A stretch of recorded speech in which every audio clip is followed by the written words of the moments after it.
First of all, we would not have to pay Monsanto no money. And believe me, that was a great relief, because we would have had to pay Monsanto fines, $1 million, and so on. We wouldn't be here today.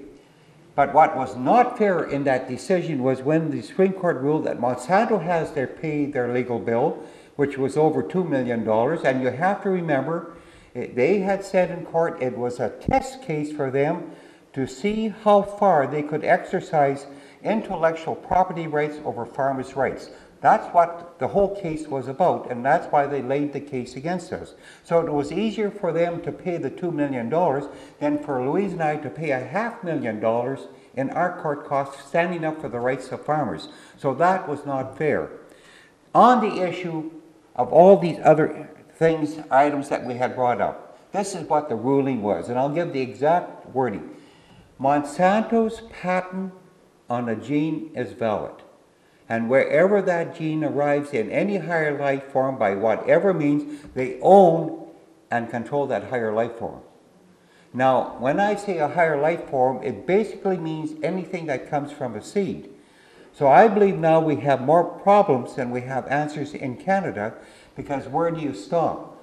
A bird, bee, animal, fish, what about a human being? And the Supreme Court also said it has to go back to the Parliament of Canada to bring in new laws to protect farmers' rights and also the patents on life. That has been before Parliament, but nothing has been done about it. But I think Monsanto thought they had a great victory when the Supreme Court ruled they own and control that higher life form. And I think that is now coming home to haunt them and other companies like Bayer, Syngenta, DuPont, and so on. Because if you own and control a higher life form, and you put it into the environment, where all of us now know that you cannot have coexistence, you cannot control spreading of seeds or pollen flow, then you should be liable for the damages. And now we've entered the era of liability. Who pays for the damages if you are contaminated as an organic farmer or conventional farmer? So this is what we done. This is what we did. We watched our fields very closely after that Supreme Court ruling. And in 2005, we had a 50-acre piece of land that we had no crop grown on, and we were having it summer followed, so because we were going to do mustard research the following year on it. We were going to go back to mustard. And in the fall of 2005, we saw that there were canola plants grown throughout that 50 acres. And there had been no canola seeded on that land for at least 7 years. In fact, since Monsanto laid the lawsuit against us, we never grew canola again. And so we did some testing, and we were quite sure that it was Monsanto's GMO canola. And then we notified Monsanto and said, we think you have contaminated one of our fields, and we would like you to come out and do some testing, because in the court cases they said if a farmer thinks he is contaminated with their GMOs, all you have to do is notify Monsanto and they will come out and test it. So we did that. We notified them. Indeed, they did come out and they did some testing, and 2 days later they notified us, yes, it's their GMO Monsanto canola on our land again. And they sent us another fax and said, what would you like to have done with this contamination? And my wife and I said, we want every canola plant on that 50 acres pulled out by hand. And they agreed to do that. And there was a reason we asked that, because we did not want it to go into seed because of the mustard research we had planned to do the following year. In fact, we had already purchased seed for the mustard crop. So they agreed to do that. And they gave a certain time, and 2 days before they were to come out, my wife received a fax from them. And I came home, and if I ever saw my wife upset and to the point of being a little angry, this is what it said in the fax, and it was called a release form. And in that release form it said this: my wife, myself, or any member of our family could never ever take Monsanto to court again for the rest of our lives, no matter how much they contaminated us in the future on that land. And the other, there was a number of other ones. The other important one was that we were not allowed to talk to anyone, to the press or anyone, what the terms of settlement were. And we said to Monsanto, there are too many people in our country that gave their lives for the freedom of speech, and we'll never give it away to a corporation, and we would not sign the document.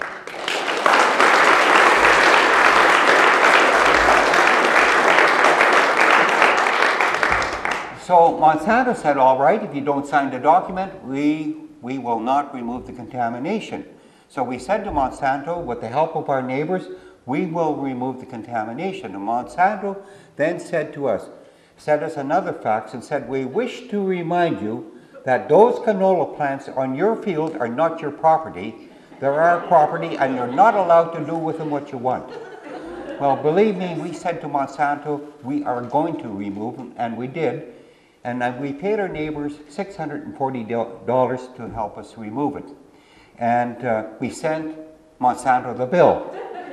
And Monsanto refused to pay it unless we signed the document. And this went on for about a year, with the bills going back and forth and the refusal. So finally we decided to take Monsanto to court, small claims court. So all we had to have then for a judge to agree, and he did, and he sent Monsanto a summons.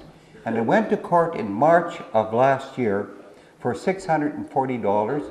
And when the court started, Monsanto agreed to pay for the contamination or cleanup cost plus $20 costs. So we had $660. So it was not the $660 to us, but it's the whole issue of omitting liability. So a precedent has been set, whether it's Bayer, Syngenta, DuPont.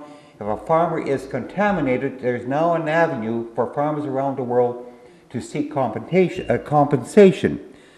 But what about an organic farmer? If you're an organic farmer and you are contaminated and Monsanto pays for the contamination cleanup, what about your status as an organic farmer? It might take you 4 or 5 years to get certified again. Who pays for the damage, loss of income in those years? So those are other issues, law issues now that have to be addressed.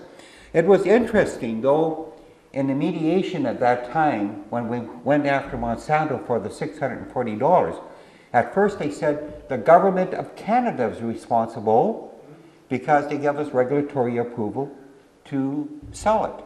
Then they said the farmer is responsible because the farmer knows if he grows GMOs, he will contaminate his neighbor. So a farmer is responsible. It now ended up that they did pay in the end. So that gives you a brief outline where it stands today, that on contamination, there is an avenue for a farmer to take Monsanto to court. And it sounds easy, but Monsanto is going to fight you every inch of the way. You might end up with 4 or 5 years of your life, maybe $200,000 or $300,000. So I often say we have a law system in Canada, or a legal system in Canada, but do we really have justice for the average person when you stand up to a corporation? And the answer is no, because who can stand up to them besides distress?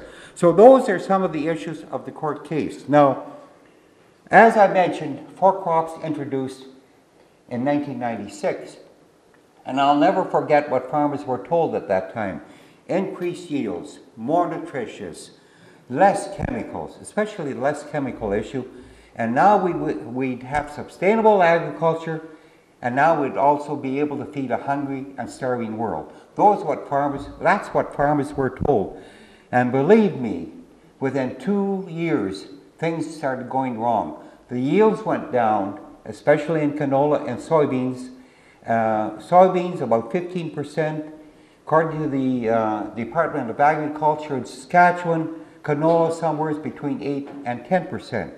But I think the worst thing that has happened is now with the new super weeds, we are using from at least three times more chemicals than ever before. Once you introduce GMOs, you're going to have a massive increased use of chemicals.